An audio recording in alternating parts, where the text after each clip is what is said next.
After starting the season with Pulverize, I rerolled into Stormclaw, because I wanted to kill some bosses and happened to get a fairly good Staff of a Crone. Now in a lot of ways, the builds couldn't be any more different, kinda like bears and dogs, because this is a werewolf build rather than a werebear build. And also, it's not about being absurdly tanky and dealing lots of AoE damage. It's about being, well, actually you're still absurdly tanky, but now your damage is almost purely single target, to the point where you're not going to excel at nightmare speed farming, but you will excel at killing bosses and doing higher nightmare tier dungeons, as you're able to easily deal with the tough enemies such as the bosses you'll encounter there. Now unlike Pulverize, which you can technically start playing with anything, but really gets going once you get a couple of core items, you can't start Stormclaw until you have the Staff of the Crone. This is what enables the entire build. So if you don't have that, I suggest going down to the description and checking out my Pulverized Druid video instead. Also, there's a decent chance that I'm going to be talking about Tornado, another very successful and powerful Druid build, so if that interests you at all, get subscribed, leave a like while you're down there, and for now, assuming you came with Staff of the Crone in hand, let's start getting into the key mechanics for Stormclaw, then moving on to the skills, Paragon boards, Vampiric Powers, Glyphs, and of course gearing, before we wrap everything up with gameplay. So first up, why do I have Envenom? 30% increased damage shouldn't be all that impressive. Well, as it turns out, the Blizzard tooltips are a lie. This is 30% multiplicative damage, and that's been tested pretty extensively. So this makes it the best passive, and you should try to get ranks to Envenom on your amulet. Now, if you don't have Envenom ranks on your amulet, the build's still playable. In fact, I don't have Envenom ranks on my amulet, but I'm definitely noticing the lack of damage as a result of missing this multiplier. Now, it's still plenty viable. I've done Nightmare 100s, I've killed Duriel, all without issue. It'll definitely be better once I get it. Second up, this build is extremely attack speed hungry. And by extremely attack speed hungry, I mean that you can actually exceed the normal attack speed cap. I don't know exactly if this is because there's two separate caps that are calculated differently, or because it's something specific to basic skills. There's still some community testing going on in that regard. But what matters is you can just keep stacking attack speed, and the faster you go, the more damage you'll do. So if you ever notice that, hey, I'm over the attack speed cap, why am I still stacking it? Well, it's because you're not actually over the cap. At least not as far as we know. And next up, you're going to need to get good at proper cooldown management. Making sure that you have 100% crit chance when you pop Petrify is the difference between kind of being a wet noodle and absolutely melting the boss instantaneously. Knowing when to use your defensives to maximize uptime or overlap them to tank a giant hit is, well, a life and death decision. Now luckily, with Vampiric Powers, your cooldowns will be a lot shorter because for every 5 basic attacks you make, you get 2 seconds off a cooldown. And trust me, you're making a lot of basic attacks per second, so most of your cooldowns will come up almost immediately. In fact, if you're not using all of your defensives because you don't need to, say you're just speed farming in the open world, then very often you'll have 100% uptime on the attack speed bonus from Blood Howl. It's not only a source of healing, it is a damage buff, so you should use it rotationally unless you'll absolutely need the healing. And since you're healed every time you use a skill, you shouldn't really need it all that much. Now, the one area where this build doesn't do that well is speed farming. And you have a few options to make it a little better, but it's still not going to be amazing, at least not in comparison to many other builds in Diablo 4. For example, you could add a pull with Godslayer's Crown. Not only does this give you better burst damage, but it also groups enemies up every 12 seconds. You could go with a Vampiric Power Hemomancy, which will be a giant old AoE. It's not insane, but it's also not terrible. Or you could go with a chess piece like Mad Wolf's Glee for additional movement speed, assuming you're not already at the 200% cap, which as far as I know, does apply. So anytime you're out in the Vampiric Zone or doing a Helltide, I suggest using any combination of these things to make the clear speed feel a little bit better. But that about does it for the key mechanics, so let's start getting into how the build works, starting with skills. So right off the bat, you'll notice something unusual. Not only do we have 14 ranks with the full 5 skill points invested into Claw, but we also have 5 ranks into Storm Strike. This is because this is a basic attack build. You're not going to be using Spirit Spenders. Instead, you're going to be using Claw, and then Claw is going to automatically be triggering Storm Strike via Staff of the Crone. So you also don't need things like Abundance, because Spirit doesn't matter for this build, though it is still able to benefit from the damage bonus provided by Edge Masters for having full Spirit, which is pretty darn easy to do if you're at full spirit the entire time. Coming over here, there's Predatory Instinct for 6% crit. This is pretty nice, but not strictly required, since you will be crit capped via your key passive for most of the time. However, you do want this, because 9% movement speed is always quite good, and speed is this build's biggest problem. Then coming down to defensive skills, it's always good to pick up a couple. Right now, I have Cyclone Armor, where I'm going for a pretty darn hefty damage reduction every 10 seconds. Sometimes the cooldown will be slightly shorter than 10 seconds, so do keep an eye out for that. But in general, it's only going to come up every 10 seconds anyway. And then Blood Howl, which is not only a great thing for high attack speed, but also pretty darn defensive as it heals you for a large portion of your life. Furthermore, you get some non-physical resistance, aka all resistance from Ancestral Fortitude, and Vigilance gives you damage reduction after using a defensive skill, which is in particular very helpful because you're constantly going to be rotating Blood Howl. And coming down here, we pick up another sneaky defensive skill with Hurricane. Enemies who are damaged by Hurricane are not only slowed, but they also deal 20% less damage. This is really, really nice, and it makes Hurricane an incredible cooldown in High Nightmare dungeons. Now, I'm also picking up Trample because I like the movement speed and the free Fortify generation. But if you don't like Trample for whatever reason, you can go with Shred. Shred will give you a pretty solid amount of attack speed and let you jump from monster to monster. It does spend your spirit, but you have plenty of that to spare, and overall, it's not really something that you're using for damage, even though it does hit fairly hard. I ended up going with Trample because I liked the extra source of Unstoppable. I just generally hate being crowd controlled though, so that could be a me thing. Also, while you're here, put 1 point in Elemental Exposure. You won't actually need this, your Storm Strike already makes everything vulnerable, but unfortunately you need to invest the point to be able to take Endless Tempest, which is 15% Hurricane duration, pretty nice for keeping your main defensive up, and also Bad Omen, where there's a 30% chance to strike enemies with a Lightning Bolt. This will proc fairly frequently and is absolutely worth the investment, in my opinion, for extra damage. Then, coming over here, Neurotoxin, poisoned enemies are slowed. This is another easy access to crowd control, as you can go Toxic Claws, where werewolf skills deal a % of their base damage as poison. Technically, I have 2 ranks in here, that's just because I had a spare point. 1 rank is all you need to inflict the poison status to take advantage of things like damage to poisoned enemies or damage reduction from poisoned enemies. Also, always get Envenom, because if the enemy's poisoned, it's actually a multiplicative bonus, like I covered in Key Mechanics. Then Petrify, this thing is incredible. You get basically a 7-second duration, increased by duration effects, 50% damage multiplier. And yes, this one is actually multiplicative. Plus the cooldown's really short, since you have cooldown reduction, and you can reduce your cooldowns by attacking. After that, just filling out some extra points here. This is from my amulet, Pay No Mind to the Resonance Behind the Curtain. And I'm finishing up with Earth and Might. A lucky hit, that gives you crit cap for 5 seconds.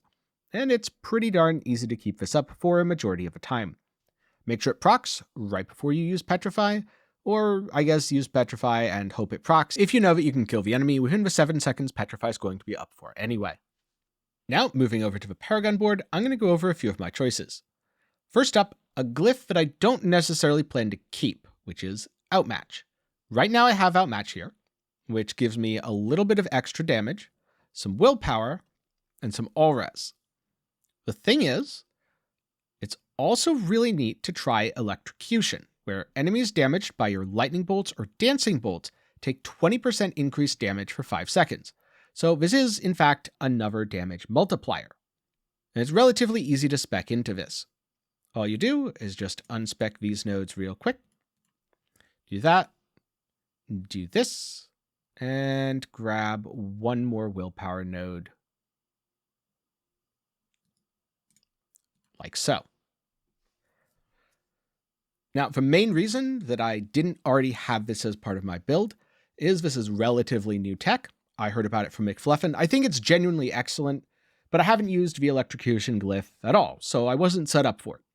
If, like me, you don't have the Electrocution glyph, you should also go with the Outmatch setup, but I think for enemies being damaged by lightning bolts, which will happen fairly frequently, taking 20% increased damage for 5 seconds, really strong damage multiplier, and if you can invest into this, you 100% should as soon as possible.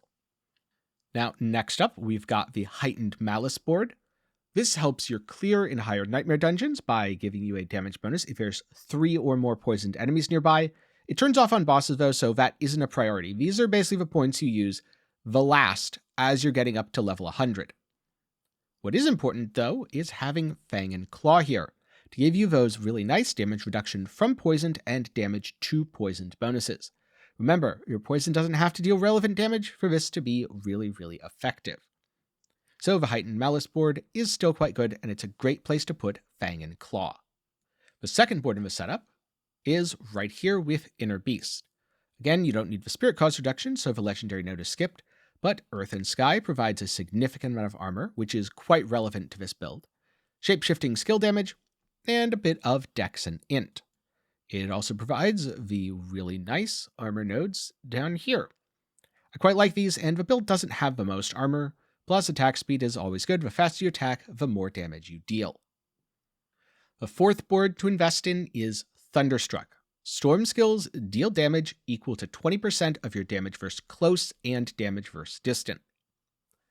Outside of Thunderstruck, damage versus distant isn't super important, but overall, if you don't have ideal stats, it's not the worst thing that you can take either. I'd certainly take it over a lot of the other conditional increases that don't work that well or have low numbers. Though a little bit more on that in the gearing section. Aside of that, we've also got the Territorial Glyph. This is very strong, not only for the 10% damage reduction. Most of the time when you're fighting a boss, they're going to be close, but it's a pretty decent amount of damage against close enemies as well. And I mean, you're a melee build, so yeah, enemies are going to be close. Now, most of the time, the order of the last two boards won't really matter. You'll want Ancestral Guidance, and you'll also want Constricting Coils, but you're probably not going to have enough stats to keep the secondary bonuses on the nodes active anyway. So, starting off with Ancestral Guidance, this is where the Spirit Glyph is located. You're going to do most of your damage through critical strikes with Earth and Might Up and with Petrify Up. So this is incredibly powerful. So much so that honestly you could probably swap it over here and have better burst damage and more consistent damage on bosses. But you're not always fighting a boss, and you won't always have your damage buff up. It tends to be pretty darn inconsistent in Nightmare dungeons, which is why the Spirit Glyph is placed here, as opposed to someplace with more dexterity. Then, coming back to the Constricting Tendrils, we have the Werewolf Glyph. Damage while in werewolf form, if you're using Claw, you are in werewolf form, and another 10% damage reduction. Stacking all of these multiplicative benefits is why the build is so tanky, while also dealing significant damage. And so, those are the skills, glyphs, and Paragon boards, including an option that you might not have thought of before. I certainly didn't till McFluffin mentioned it, and personally I think it's really darn cool. So here we have the Vampiric Powers. First up, Ravenous. A chance to increase your attack speed based on your movement speed. Remember what I said at the start about attack speed? Yep, the more of it you can get, the better. Even at 20%, it feels like it's up 100% of the time. Then we've got Hectic.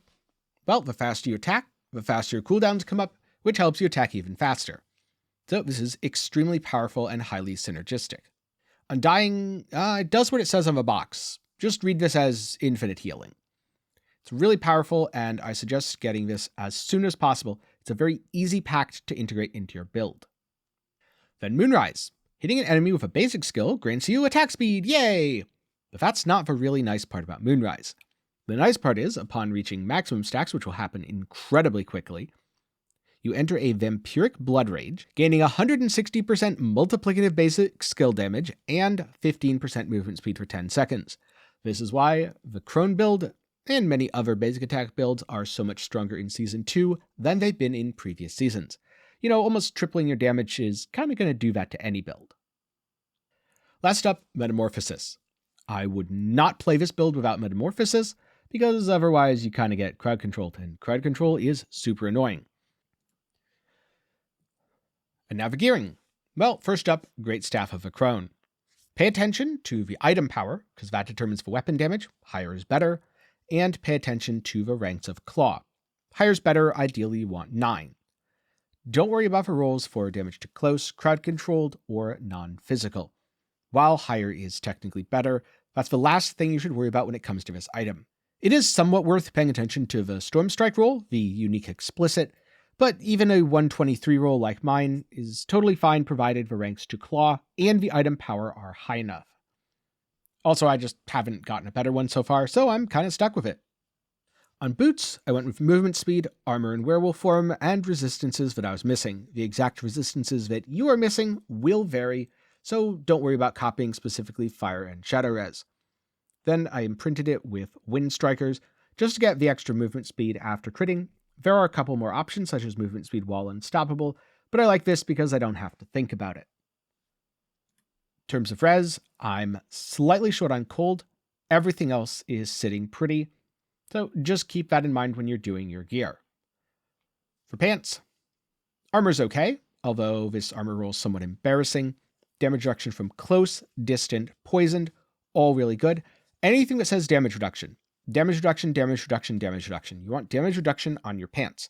And then I imprinted it with Vigorous for even more damage reduction while in werewolf form. On my gloves, I've got Edge Masters. Even though the build doesn't spend Spirit, Edge Masters does still scale our damage because we have full Spirit at all times. Then attack speed, lucky hit chance. Storm skill cooldown just happened to be on the item. That should probably be crit chance. Maybe even lightning crit damage. Either way, not super impactful. The willpower is the far more important stat, and these gloves also have that. For chest piece, damage reduction, damage reduction, damage reduction. Admittedly, I also have reduced control impaired duration, which isn't the best here. A quad DR chest would absolutely be better, but I think we've probably established by now that I absolutely hate crowd control, and this does decently enough, as I'm often swapping it from my speed farming set into Mad Wolf's Glee. On a helmet, you want basic attack speed and cooldown for damage, then maximum life and resistances for defenses. I would prioritize the maximum life, as you can achieve enough resistances without the helmet, though I'd probably get a better roll of the Warlords. One other thing to be aware of is as you swap your gear, you do potentially lose the aspects. So, when I'm speed farming and going through Helltide, I don't necessarily need that many defenses. I'm absolutely fine to swap to a God Slayer's Crown, or maybe even a Mad Wolf's Glee, maybe even Tybalt's, but I certainly wouldn't want to swap these three and then go into a Nightmare 100. I'd lose all of my defenses and get absolutely wrecked. I'm going to be honest with you, my amulet's absolutely awful. It's basically just the rapid aspect and some movement speed. But here's the thing. There's no loot filters in Diablo 4, and sorting through a ton of items is equally awful. So I decided that, you know what, it fixed my resistances, and it's good enough. I suppose if I was going to try to do a bunch of Uber Lilith attempts, maybe I'd improve it, but I'm already crushing Duriel. I've done Nightmare 100s, so I'm not too worried about the fact that it isn't optimal. Ideally, though, you should get some Envenom ranks here. I pushed the price up to like 10 mil trying. Didn't have any luck. I guess better luck with the next one. Rings, I've got an Overcharge loop. Now, I think the most important stats are damage to close and lucky hit. After that, damage to distant, damage to crowd control, damage to slowed, lightning crit strike damage, life. Those are all quite good, but ultimately I chose my rings for things that had lucky hit, or I could roll lucky hit, with damage to close, with fairly useful resistances. And that's how I ended up with this ring as well. Mighty Storms is a very powerful aspect. Again, it has the damage to close and damage to distant, this time with crit strike damage and life. I went back and forth on if I should roll a lucky hit, but the cost got high enough that I felt this was fine, and I've noticed so far my procs are all staying active, so it feels like it was worth it. And those are my thoughts on gearing, along with some general ideas on how to build the character and what to swap for speed farming. And so that leaves the gameplay section, where, quite honestly, I'm a little bit conflicted. Because on the one hand, the gameplay of this build is absolutely excellent when I'm fighting bosses, and pretty darn fun in high-tier nightmare dungeons. There's something nice about watching your health go down a lot and then immediately go back to full. There's something nice about knowing that you have a defensive button for almost any situation. But there's a portion of the game that is not about high-tier nightmare dungeons or fighting bosses. You spend quite a bit of time in the open world doing things like farming Helltide, and this build doesn't feel great there. Plus, there's the unfortunate issue where sometimes it kind of gets stuck. And by get stuck, I mean I don't know what happens. It seems to have something to do with dashing while you have Metamorphosis, maybe also trying to attack something that's just out of range. My character won't really do anything. And so I'll usually have to use another movement skill like Trample to get myself unstuck. which is quite frustrating and honestly the main reason why I'm swapping off of this build and hopefully onto Tornado. To be clear, I don't know if this is a me thing or if this is a consistent issue with a build. If you've tried Stormclaw, let me know if you feel like you get stuck at all either. It could be because I have force attack without moving, some weird interactions happening when I'm just slightly out of range and I'm reproducing that bug very frequently. It could also be that there's some weird bug with metamorphosis. I never really narrowed it down. What I know is it doesn't happen on Pulverize, and it does happen on Stormclaw. But I also know that on Stormclaw I can absolutely tear through Duriel's health pool, which is really darn satisfying actually. Now, he hasn't given me any Uber Uniques yet, but if you want to fight Duriel for yourself and maybe get an Uber Unique drop, then do be sure to check out my guide or maybe read about it over at Maxwell GG. I'll link to both of those up in the card and down below. Something else I really like about Stormclaw is the super short cooldowns. It leads to a playstyle that feels really fun, because I can go into a pack, bop all my cooldowns, and by the time that pack's half dead, oh, they're back up. Do I need them? Well, maybe. Then I can pop them again. Do I not need them? Alright, I'll save them for the next pack. This is especially fun with Petrify. I kind of wonder if you got a bunch of Stormclaw Druids together, how many rotations it would take to have permanent Petrify on the enemies for a massive damage bonus. I'm sure if you have a few friends playing Stormclaw, you can get together, fight the Butcher in a Nightmare 100, and you'll have a boss that's big and beefy that you get to rotate those defenses on and see all the big numbers. Which is a note, oh my god, there are so many numbers you hit so incredibly fast that you can barely see what you hit for because it's just a blur of yellow coming off of the enemies. Though you can still kind of see it because their health goes down incredibly quickly. So in short, I would say Stormclaw isn't a build for everyone. It can be a little bit of an acquired taste. But at the same time, it's still pretty darn fun, and it's an incredibly powerful build, especially if you need single target or you're going to be a boss killer. And so now I'm curious, what do you think of builds in Diablo 4? Do you think builds need to be well-rounded? Do they need to excel just at speed farming? Or is single target really important? Let me know some of those thoughts down below, as I like to know what sort of builds to talk about. And if you want to know more about Stormclaw Druid, or you want a reference for any of the Paragon boards, skills, etc., there's an excellent guide over at Maxwell GG written by McFluffin that I'll link to down in the description. If you're looking for something else to watch after this, maybe check out my Pulverize guide to learn how to build a completely different style of Druid. I did Pulverize on season start, so my gear was a little bit scuffed, but you know what? It was an excellent farmer, and it helped me get all the gear I needed to play Stormclaw, and most of the gear I needed to play Tornado, so I'd say it was a smashing success. Or if you want to kill some bosses, maybe you can check out my video on how to fight Duriel. Again, links to both of those are up in the card and down below. But for now, I just want to take a moment to thank my patrons and channel members for the continued support. For as low as $1 a month, you can help make videos just like this one possible. Link to support is also down below. With that said, thanks for watching, I hope you learned something, and I'll see you again sometime soon.